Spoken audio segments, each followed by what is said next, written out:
Now tonight you were talking about anal pleasure.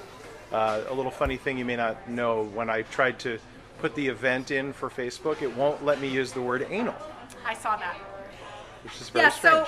So, you know, it's strange because the internet feels like it's a place where people can get information about anything and everything, and that's actually a good thing. I mean, people are finding out solid sex ed information, they're finding community, but strangely, I noticed when the listing for my class here at the Pleasure Chest in Los Angeles went up, it said AN*XL, and I thought, oh, that's so that they can get it through and it won't be taken down. So it literally said the event was not valid. Yes. Yeah. Yeah. Whereas the word blowjob was apparently fine.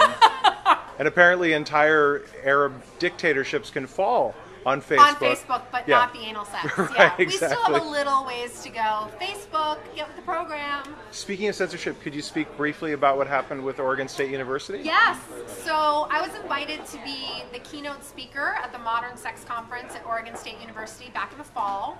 And the conference was for February. And then as the process went along, I got confirmed, I bought my plane ticket, I wrote my speech, I'm like ready to go, and the administration called and said that my appearance was canceled and that they wouldn't pay me because it was an inappropriate use of funds because I identify as a feminist pornographer.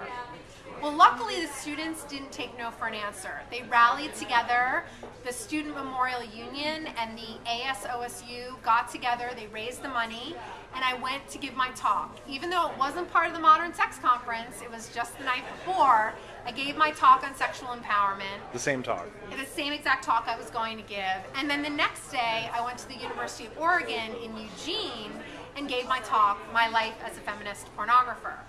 They had invited me when OSU uninvited me. They said, if they don't want you, we'll have you.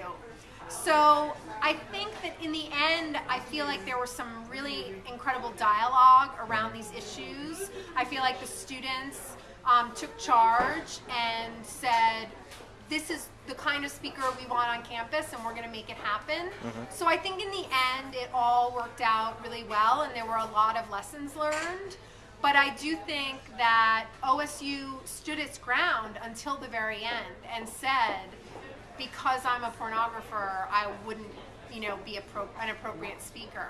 And that is a bummer. And that shows me that we still have a long way to go in terms of sex education, sexual freedom, and freedom of speech in this country and on college campuses everywhere. And correct me if I'm wrong, didn't OSU have Ann Coulter as a guest at one point? Yes, OSU's, just like any other colleges, had all sorts of controversial speakers, including Ann Coulter, who said some of the most inflammatory things imaginable.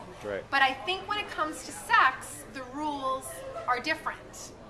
And we don't know what those rules are, and they tend to be at the whim of just a handful of people who are in power.